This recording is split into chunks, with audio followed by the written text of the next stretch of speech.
Welcome to daily updates.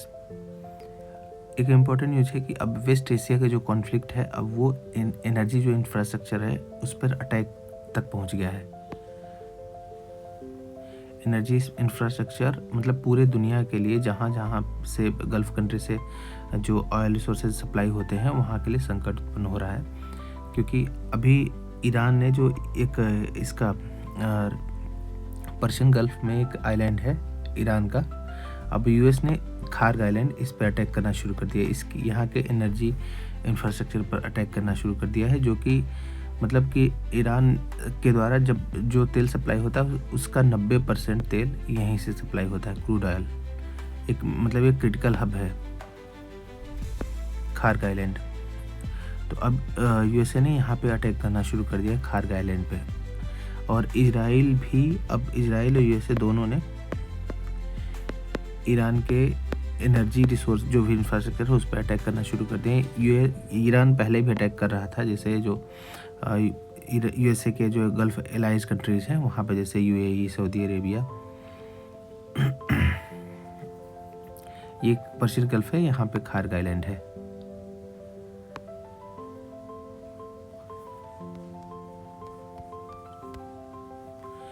अगली जो important news है कि इंडिया अभी एक माइलस्टोन अचीव कर लिया है कि इंडिया ने प्रोटोटाइप फास्ट ब्रीडर रिएक्टर विकसित कर लिया है। प्रोटोटाइप फास्ट ब्रीडर रिएक्टर, इसको आईसीजी मतलब Indira Gandhi nuclear research centre ने डिज़ाइन किया है।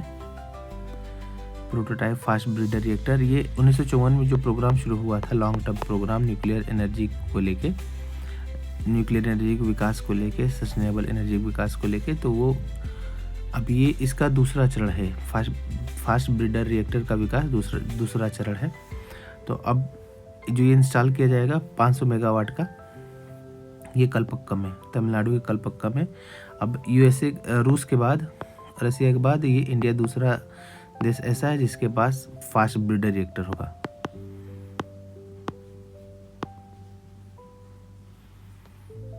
तो ये इंदिरा गांधी यहाँ पे design, it is pool type liquid metal fast breeder reactor, और ये Indira Gandhi centre for atomic research के द्वारा ये डिजाइन किया गया है और बिल्ड बनाया इसको भामिनी ने।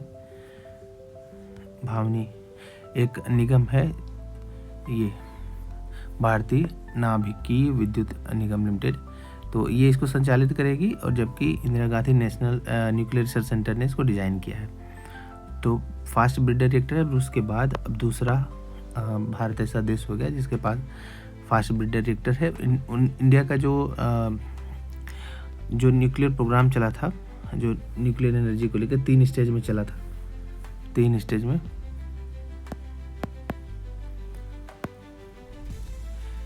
पहला स्टेज है उसमें प्रेशराइज्ड हैवी वाटर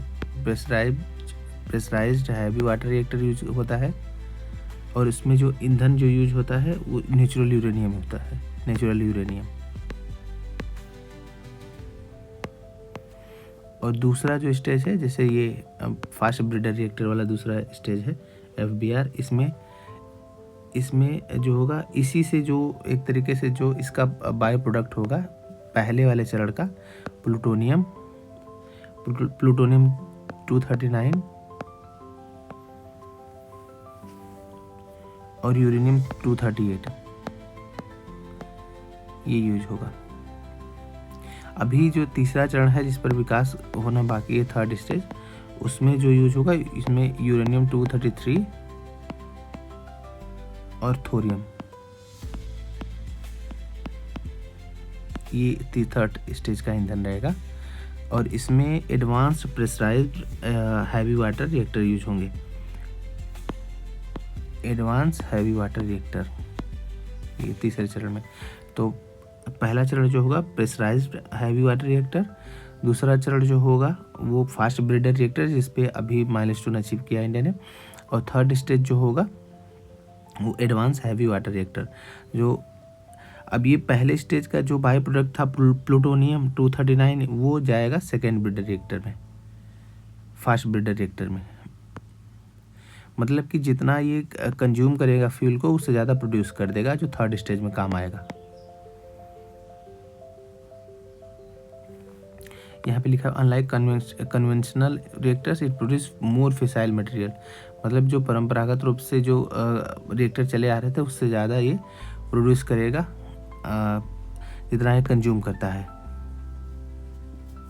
और ये जो यूरेनियम 238 है उसको प्लूटोनियम 239 में कन्वर्ट कर देगा।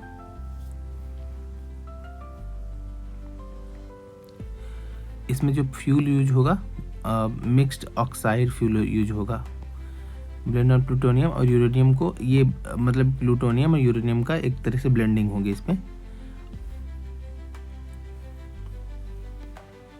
और जो कूलेंट यूज होगा, कूलेंट जो शीतलक यूज होगा वो होगा लिक्विड सोडियम। तो इंडिया का ये मतलब बहुत बड़ा अचीवमेंट है। 1954 में जो 3 स्टेज न्यूक्लियर प्रोग्राम शुरू हुआ था, मतलब दूसरे चरण के लगभग, मतलब हम लोग विकास करने वाले हैं सेकेंड स्टेज में। और जहाँ पे फास्ट ब्रीडर रिएक्टर का प्रोटोटाइप तैयार कर लिया है इंडिया ने। Prototype of fast breeder reactor, second stage of nuclear energy programme of India. पूरे दुनिया में 7 जो अप्रैल है, 7 अप्रैल को वर्ल्ड हेल्थ ऑर्गेनाइजेशन, मतलब एक तरीके से वर्ल्ड हेल्थ डे मनाया जाता है, विश्व स्वास्थ्य दिवस मनाया जाता है। और इस बार की थीम थी world health.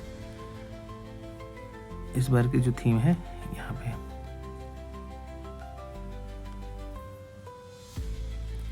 Together for health stand with science. इस बार की थीम है together for health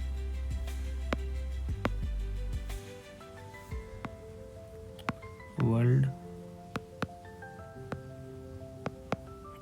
with science.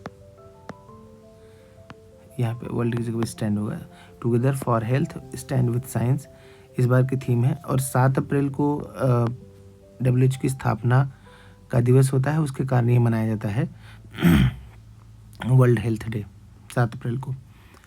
तो इसका उद्देश्य भी यही है कि साइंटिफिक कोलैबोरेशन हो, celebrating global research network such as WHO network, मतलब कि एक तरीके से लोगों, मतलब स्वास्थ्य को लेकर वैज्ञानिकता आए, साइंस में भरोसा बढ़े और यूनिवर्सल हेल्थ कवरेज को हासिल किया जा सके, यानी सभी तक स्वास्थ्य सेवाओं की पहुंच हो। इस बात की का भी ध्यान रहे कि प्रकृति, ह्यूमन, एनिमल और इन्वायरमेंटल हेल्थ सब आपस में जुड़ी हुई हैं। कोविड ने इसको प्रूव भी कर दिया है।